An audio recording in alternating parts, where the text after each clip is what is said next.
Are you able to see the screen?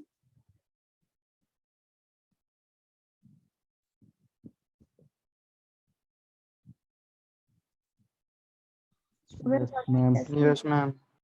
Okay, network issues आ रहे हैं, उस वजह से दिक्कत हो रही है थोड़ी।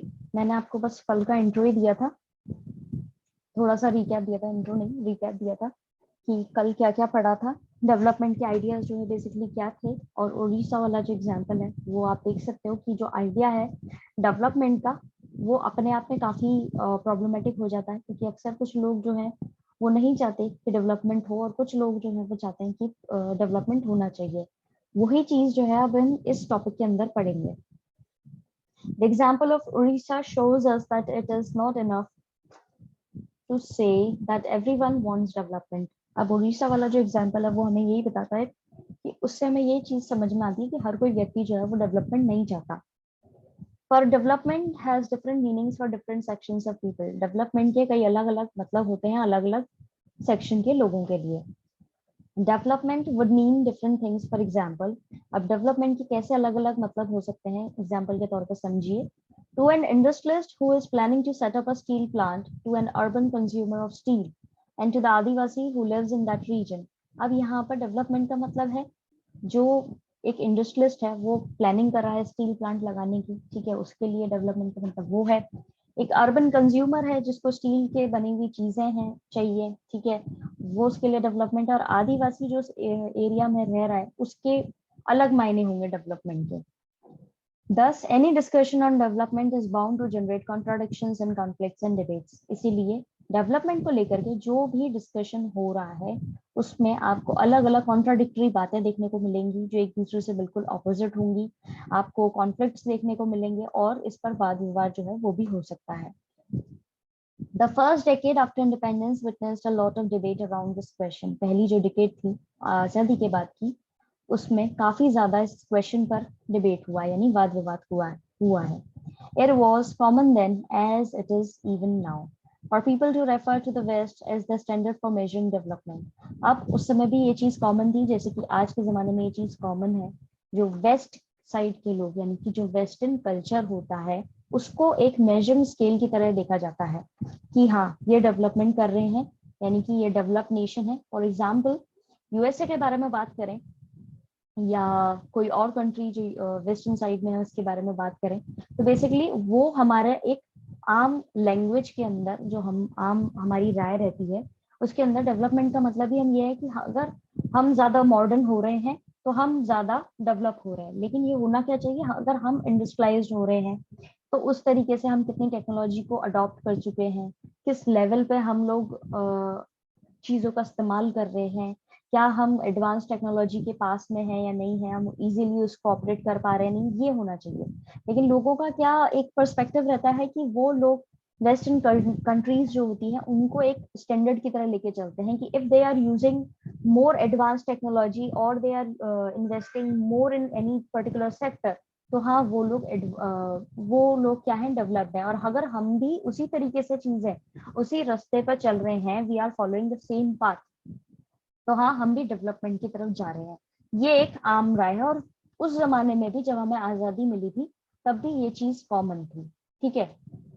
Development was about becoming more modern and modern was about becoming more like the industrialized countries of the West. उस समय में डेवलपमेंट का मतलब था कि हमें और मॉडर्न होना है, और मॉडर्न का मतलब था कि हमें इंडस्ट्रियलाइज्ड कंट्रीज जो हैं जैसे कि वेस्ट में ब्रिटेन वगैरह है, यूएसए वगैरह है, ये जिस तरीके से इंडस्ट्रियलाइज्ड है यानी कि यहाँ पे इंडस्ट्रीज हैं, टॉप नॉच इंडस्ट्रीज हैं और बहुत अच्छे से काम हो रहा है, तो उस तरीके से हम उस चीज को मानते थे कि वो मॉडर्न कल्चर है और हमें भी उसी तरह को उसी चीज को फॉलो करना है। This is how common people as well as the experts thought. इसी तरीके से जो आम जनता थी और साथ ही साथ जो एक्सपर्ट्स थे वो सोचा करते थे। It was believed that every country would go through the process of modernization as in the West, which involved the breakdown of traditional social structures and the rise of capitalism and liberalism.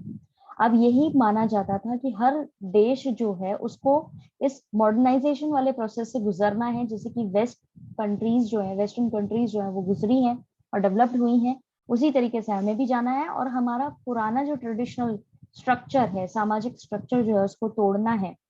अब ये जो process है modernisation का उसके अंदर basically ये चीज बोली गई है कि हमें पुराना स्ट्रक्चर जो है, social structure, traditional social structure, उसको तोड़ना है और साथ ही साथ हमें कैपिटलिज्म बढ़ाना है, यानी इन्वेस्टमेंट बढ़ाना है और लिबरलिज्म भी लेकर के आना है। ठीक है, जो फ्री फेयर तरीके से काम होता है उस तरीके को अपनाना है। Modernisation was also associated with the ideas of development modernization was also associated with ideas of growth, material progress and scientific rationality. Modernization का मतलब वो चीज से जोड़ करके देखा जाता था कि ग्रोथ के क्या आइडियाज हैं, हमें मटेरियलिस्टिक उसमें क्या प्रोग्रेस मिल रही है, ठीक है, और क्या हम साइंटिफिकली वो कर पा रहे हैं, इम्प्रूवमेंट कर पा रहे हैं। ठीक है, ये सारी चीजें जो है देखी जाती थी। समझ में आया? किसी को कोई दिक्कत? No ma'am. No ma'am. No ma'am, no problem. Okay, तो बेसिकली यही चीज तब के जमाने में बहुत ज्यादा फेमस थी। This kind of idea of development allowed everyone to talk about different countries as developed, developing and underdeveloped. अब इस तरीके का जो आइडिया था डेवलपमेंट को लेकर के, वो सबको अलाउ करता था कि भाई वो बात करें अलग अलग कंट्रीज के, और उन्होंने टैग दे रखा था कि कौन सा नेशन जो है वो डेवलप्ड है, कौन सा डेवलपिंग है और कौन सा अंडर डेवलप्ड है। 3 तरह की कैटेगरी उन लोगों ने, आम जनता ने इस तरीके से बना रखी थी। On the eve of independence, India had before it 2 models of modern development: the liberal capitalist model, as in much of the Europe, and the US, and the socialist model, as in the USSR. अब जिस दिन हमें आजादी मिली थी उस शाम को ही India के सामने 2 मॉडल्स थे डेवलपमेंट को लेकर के, मॉडर्न डेवलपमेंट को लेकर। पहला था लिबरल कैपिटलिस्ट मॉडल जो यूरोप से इन्फ्लुएंस था, और दूसरा था US socialist model, sorry, as much in the Europe and the US। ठीक है, ये यूरोप और यूएसए से रिलेटेड था लिबरल कैपिटलिस्ट मॉडल, और सोशलिस्ट मॉडल था यूएसएसआर का। अभी आगे क्या था क्या नहीं था, किस तरह की चीजें थी, वो हम आगे पढ़ेंगे। You have already studied these 2 ideologies and read about the Cold War between the 2 superpowers. ये जो बेसिकली 2 आइडियोलॉजीज यानी विचारधारा थी इनकी अलग अलग, ये बेसिकली आपको बताया जा रहा है यहाँ पे कि 2 आइडियोलॉजीज वाली मॉडल थे ये। ठीक है, पहला था लिबरल कैपिटलिस्ट मॉडल और दूसरा था सोशलिस्ट मॉडल। और ये बेसिकली आपने कोल्ड वॉर वाला जो चैप्टर है उसके अंदर हमने पढ़ना है कि कैसे 2 सुपर पावर्स बनी थी। हुआ क्या था उस समय में, जब हमारा इंडिया आजाद हुआ था तो वहां पर 2 सुपर पावर्स उस समय में हो चुकी थी, यानी कि ये लोग पूरी तरह डेवलप हो चुके थे। इंडिया के कंपैरेटिवली काफी अच्छा डेवलपमेंट यहाँ पे हो गया था। तो इनके क्या 2 फैक्शंस बन गए थे, 2 गुट बन गए थे। तो सबसे ये जो भी ये लोग चाह रहे थे कि भाई जो भी हमारे को सपोर्ट, मतलब हमारे साथ में या हमारे मॉडल को अपनाएगा, हमारे ही तरह से मॉडल को फॉलो करेगा अपने देश में, उसको हम अपनी खुद की एक हेल्प पहुंचाया करेंगे।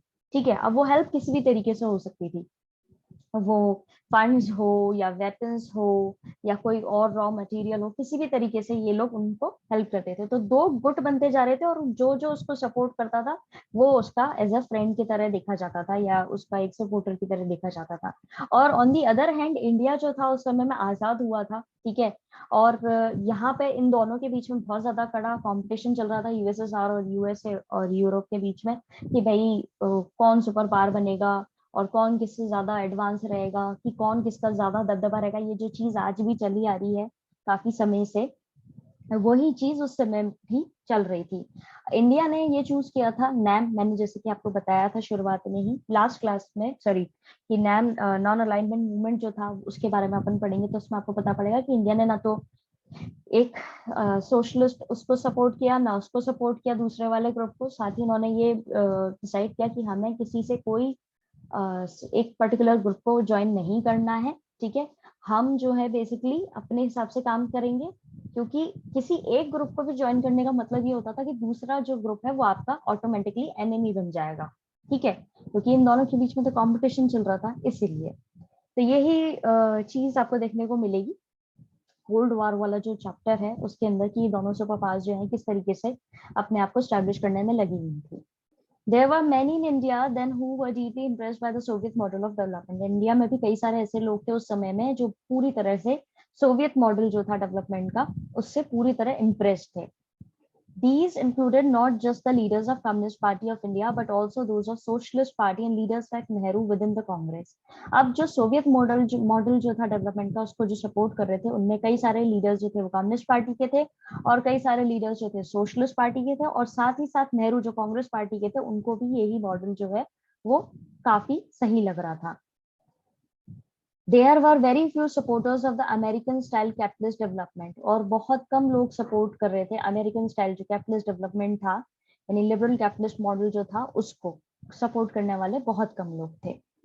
समझ में आया इस पैराग्राफ में किसी को कोई दिक्कत?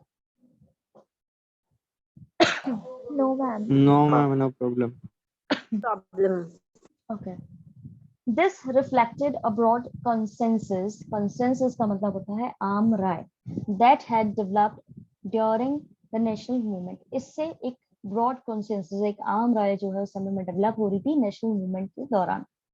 The nationalist leaders were clear that the economic concerns of government of free India would have to be different from the narrowly defined commercial functions of the colonial government. जो नेशनलिस्ट लीडर्स थे उनको clearly समझ में आ गया था, आर्थिक concern से देखा जाए तो वो क्लियर थे कि सरकार जो है हमारी फ्री इंडिया की, जो हमारी गवर्नमेंट है फ्री इंडिया की, उनको बिल्कुल डिफरेंट होना पड़ेगा. जो पुराना कॉलोनियल गवर्नमेंट हुआ करती थी, ब्रिटिश गवर्नमेंट जो हुआ करती थी, उनके जो तरीके थे, तौर तरीके थे कमर्शियल फंक्शनिंग के, ठीक है, उनसे हमें बिल्कुल डिफरेंट करना है.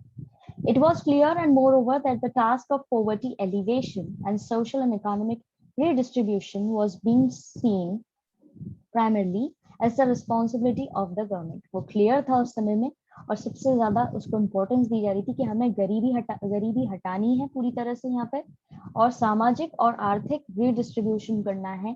बेसिकली ये काम किसका होगा? सरकार का होगा. ये सरकार की रिस्पॉन्सिबिलिटी होगी, प्राइमरी उसका उद्देश्य होगा कि किस तरीके से इनको ये चीजें ठीक करनी है. ठीक है. There were debates among them. उनके बीच में कई वाद विवाद हुए. For some, industrialization seemed to be preferred path. कुछ लोगों के लिए, लोगों को मानना था उस समय में, कुछ लोगों का मानना था कि इंडस्ट्रियलाइजेशन कर दो तो ये सबसे सही तरीका है, गरीबी भी हट जाएगी और लोगों के बीच में सामाजिक और इकोनॉमिक रीडिस्ट्रीब्यूशन भी हो जाएगा, यानी कि समाज के अंदर सबका सोशल स्टेटस जो है वो इक्वली देखा जाएगा. इकोनॉमिक रीडिस्ट्रीब्यूशन का मतलब यहाँ पे एक तरीके से आप रिलेट कर सकते हो कि उनको जो उनके बीच में रिच और पुअर वाली कंडीशन जो थी उसको बैलेंस करने के लिए बताई गई थी, और जो हमारा डाउन टोडन एरिया सेक्शन था या जो गरीब लोग थे उनको एक लेवल पे साथ में लेके आने वाली चीज थी. तो कुछ लोगों का इंडस्ट्रियलाइजेशन का लेकर के था कि भाई ये इंडस्ट्रियलाइजेशन कर दो, इंडस्ट्री सेटअप करो बड़ी बड़ी, लोगों को रोजगार मिलेगा और सब चीजें ठीक हो जाएगी. For others the development of agriculture and in particular elevation of rural poverty was a priority. कुछ लोगों के लिए मानना था कि हमारे देश का जो एग्रीकल्चर है उसको डेवलप करो और साथ साथ रूरल पॉवर्टी जो है उसको प्रायोरिटी बनाओ, यानी कि जो गांव के अंदर गरीबी फैली हुई है, ठीक है, उस चीज को इम्प्रूव करो तो ये ठीक, तो जाकर के जो है डेवलपमेंट हो पाएगा. तो दो अलग अलग आइडियाज आपको जानने को मिले इस पैराग्राफ में. ऊपर वाले पैराग्राफ में किसी को कोई दिक्कत है तो आप लोग पूछ सकते हैं अभी. No, ma'am. Okay, No, so ma'am. that's it for today. आज हम इतना ही करेंगे. I'm going to send you link for your next class. ठीक है. अपनी प्रॉब्लम्स जो यहाँ पे इकट्ठी कर लीजिएगा, हम कल की क्लास में प्रॉब्लम सॉर्ट आउट कर देंगे. वेलकम.